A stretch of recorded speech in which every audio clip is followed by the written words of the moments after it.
السلام علیکم ورحمۃ اللہ وبرکاتہ۔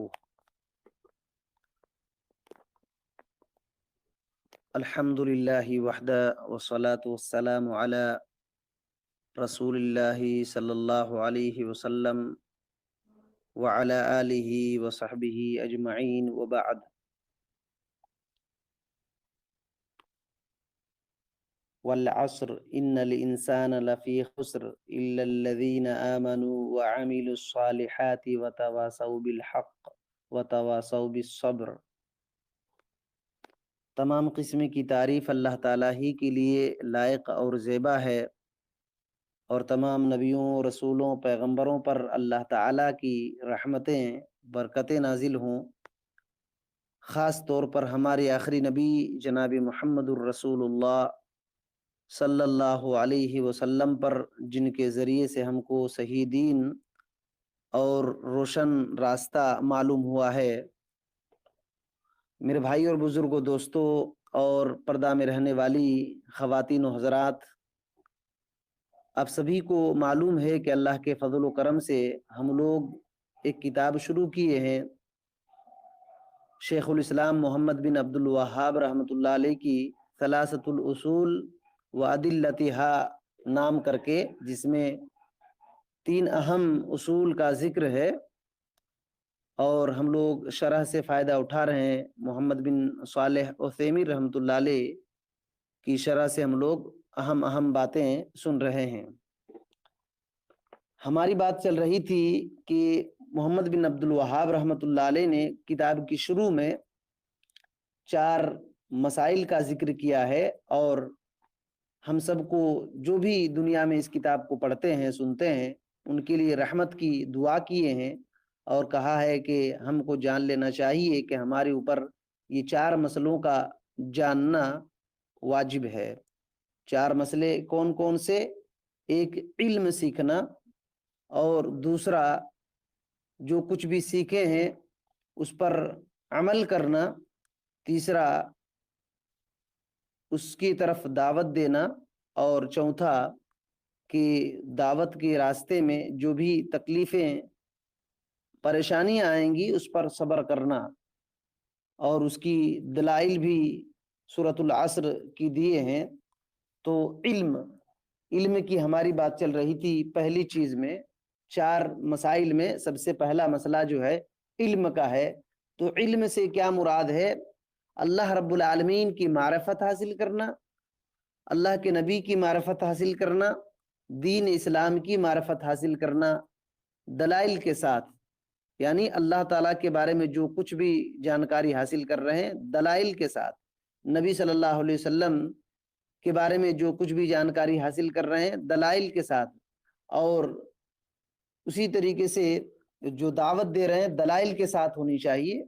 تو اس طریقے سے دلائل کے ساتھ ان کاموں کو کرنا چاہیے، دین اسلام کی معرفت دلائل کے ساتھ ہونی چاہیے۔ بہرحال ہم یہ بات سن رہے تھے کہ علم کے جو ہے یہ مراتب ہیں، ادراک کے، معرفت کے مراتب ہیں، اور یہاں تک بات رک گئی تھی ہماری کہ علم کی 2 قسمیں شیخ صالح عثیمین رحمۃ اللہ علیہ نے بیان کیا ہے۔ ایک ہے علم ضروری اور ایک ہے علم نظری۔ علم ضروری اور علم نظری، انشاءاللہ یہ بات ابھی فوراً سمجھ میں آ جائے گی۔ تو چلیے یہیں سے ہم لوگ شروع کرتے ہیں۔ دیکھیے، علم ضروری اس علم کو کہتے ہیں، فرماتے ہیں کہ علم ضروری اس علم کو کہتے ہیں جس علم کے لیے غور اور فکر، استدلال کرنے کی ضرورت نہیں رہتی، بہت زیادہ غور و فکر نہیں، ضرورت اس کی نہیں رہتی ہے، بندے اس کے مجبور نہیں ہو جاتا ہے کہ غور اور فکر کرنا تبھی اس چیز کے بارے میں جانکاری حاصل ہوگی۔ یہ علم ضروری ہے۔ اس کی مثال دیکھیے، آگ گرم ہے، آگ گرم ہے، آگ گرم ہے، آگ گرم ہوتی ہے، آگ گرم ہے، یہ علم ہے کہ آپ کو معلوم ہو گیا کہ آگ گرم ہوتی ہے، لیکن یہ چیز جاننے کے لیے کہ آگ گرم ہے، اس میں بہت زیادہ غور و فکر، استدلال کی ضرورت نہیں ہوتی ہے، استدلال کی ضرورت نہیں ہوتی ہے۔ تو اسی کو کہتے ہیں علم ضروری. علم ضروری جس میں غور اور فکر اور استدلال کی ضرورت بندے کو نہیں پڑتی ہے، یہ علم ضروری اسی کو کہتے ہیں. آگ کا گرم ہونا یہ ہر کوئی جانتا ہے کہ آگ گرم ہے، اس میں اب کوئی بندہ بیٹھ جائے کہ مجھ کو معلوم کرنا ہے کہ گرم کیسے ہوتا ہے، یہ ہوتا ہے وہ ہوتا ہے، تو آلریڈی سب کو معلوم ہے کہ آگ گرم ہوتی ہے. ہاں، علم نظری کس کو کہتے ہیں؟ علم نظری کہتے ہیں کہ وہ علم جس میں غور فکر استدلال کی ضرورت ہوتی ہے، اسی کو علم نظری کہتے ہیں. مثال کے طور پر شیخ نے مثال دیا ہے کہ جیسے وضو میں، وضو جو ہم لوگ وضو کرتے ہیں اس میں نیت واجب ہے، کیونکہ اس سے پہلے بھی آپ لوگوں نے سنا ہوگا، ایک سنن ابی داؤد کی حدیث ہے، آپ صلی اللہ علیہ وسلم نے فرمایا کہ جو بندہ وضو میں بسم اللہ نہیں کہتا ہے اس کی وضو اس کی نہیں ہوتی. تو اس طریقے سے شریعت یہ ہے. تو علم نظری میں استدلال اور غور و فکر کی ضرورت ہوتی ہے. تو کہتے ہیں، اس کی مثال دیتے ہیں کہ جیسے وضو میں نیت واجب ہونے کا علم، یہ علم کیسے ہوگا؟ اس کی دلیل ہونی چاہیے. اگر کوئی کہہ رہا ہے کہ وضو کرنے میں نیت واجب ہے تو اس کی دلیل ہونی چاہیے، اس دلیل میں غور و فکر ہونی چاہیے کہ وہ دلیل صحیح ہے یا نہیں ہے، تب ایک فیصلہ ہوتا ہے، تب ایک علم سامنے آتا ہے کہ ہاں وضو میں نیت ضروری ہے. اسی علم کو جس علم میں غور فکر استدلال کی ضرورت ہوتی ہے اس کو علم نظری کہتے ہیں، اس کو علم نظری کہتے ہیں. تو یہ شیخ صالح عثیمین رحمۃ اللہ علیہ نے ذکر کیا ہے، یہ بہت اہم نقطہ ہے. بہرحال آگے ہم لوگ بڑھتے ہیں. امام محمد بن عبد الوہاب رحمۃ اللہ علیہ نے اپنی کتاب کی جو شروع میں یہ کہا، اعلم رحمک اللہ، اللہ تعالیٰ تم پر رحم کرے، اللہ تعالیٰ تم پر رحمت نازل کرے. تو شیخ صالح عثیمین رحمۃ اللہ علیہ اس دعا کی شرح کرتے ہیں، کہتے ہیں کہ رحمک اللہ، اس کا مطلب ہے افاض علیک من رحمتہ التی تحصل بها علی مطلوبک وتنجو من محظورک، یعنی اللہ تعالیٰ تمہارے اوپر اپنی اس رحمت کو اونڈھیل دے، ڈال دے، جس رحمت کے ذریعے سے تم اپنے مقصد کو حاصل کر سکو. اللہ اکبر. دیکھیے امام محمد بن عبد الوہاب رحمۃ اللہ علیہ، اللہ تعالیٰ ان پر کروڑ ہو اور اپنی رحمتیں نازل کرے. دیکھیے دنیا میں یہ کتاب جب تک رہے گی لوگ فائدہ اٹھائیں گے، پڑھتے رہیں گے. ان سبوں کے لیے انہوں نے دعا کر دیا ہے، انہوں نے یہ دعا کر دیا ہے. کیا دعا، کتنی بہترین شرح کر رہے ہیں شیخ صالح عثیمین رحمۃ اللہ علیہ کہ اس پڑھنے والے کے لیے شیخ نے یہ دعا کیا ہے کہ اللہ تعالیٰ رحمت تم پر نازل کرے، یعنی تم پر اللہ تعالیٰ ایسی رحمت نازل کرے جس رحمت کے ذریعے سے تم اپنے مقصد کو حاصل کر سکو، اور جس چیز سے بچنے کی ضرورت ہے، جو بچنے والی چیز ہے، اس سے تم پرہیز حاصل کر سکو. اللہ تعالیٰ تم پر ایسی رحمت ڈالے. تو کہتے ہیں کہ یہاں رحمہ کا ہے، رحمہ کا یہاں ہے. اس کا مطلب یہ کہتے ہیں، شیخ فرماتے ہیں والمعنی، مطلب یہ ہے اس دعا کا کہ اللہ تعالیٰ تمہارے پچھلے گناہ کو بخش دے، اللہ تعالیٰ تمہارے پچھلے گناہ کو بخش دے اور تم کو اب توفیق دے، اور مستقبل میں اللہ رب العالمین تم کو بچا لے، مستقبل میں آئندہ ہونے والے گناہ سے اللہ تعالیٰ تم کو بچا لے. دیکھیے تینوں زمانہ میں، پاسٹ میں جو تم گناہ کر چکے ہو اللہ تعالیٰ اس کو معاف فرما دے، اور جو ابھی چل رہا ہے، جو اس زمانہ پریزنٹ میں، اللہ تعالیٰ تم کو عمل کرنے کی توفیق دے، علم سیکھنے کی توفیق دے، اور فیوچر میں تم کو اللہ تعالیٰ گناہ کرنے سے بچا لے. یہ اس دعا کا معنی ہے، اس دعا کا معنی ہے.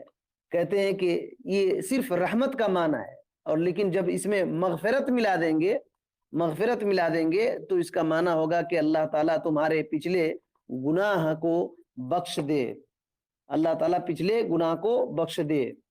اور رحمت جب ملا کر کہیں گے تو اس کا رحمت اور مغفرت کو الگ الگ کریں گے تو الگ الگ اس کا معنی ہوتا ہے. بہرحال تو اس میں پچھلے گناہ کی معافی اور توفیق، عمل کرنے کی توفیق